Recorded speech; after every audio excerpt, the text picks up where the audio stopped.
Let's start with free and fair elections. Describing this transitional period under the leadership of President Mnangagwa as a window of opportunity, a senior American diplomat says the US would like to see evidence of reforms,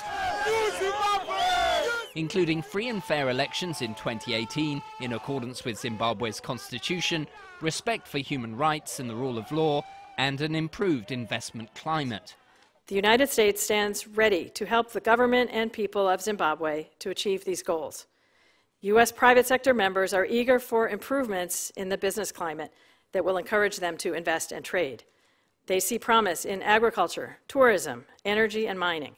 Former Finance Minister Tendai Biti is in Washington with a group of opposition leaders addressing concerns from senators who are skeptical about the interim leadership because it's comprised of former allies of President Mugabe. Where you have 95% of your people unemployed, where you have 82% of your people surviving on less than US 35 cents a day, something has to give. So the new authorities and every one of us know that there must be change and huge change. The US remains the largest donor of multilateral humanitarian aid in Zimbabwe.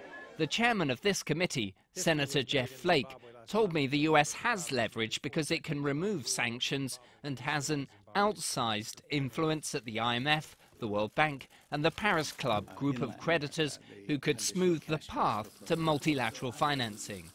Any new loans or relieving of debt, those discussions need to happen only after certain reforms have taken place.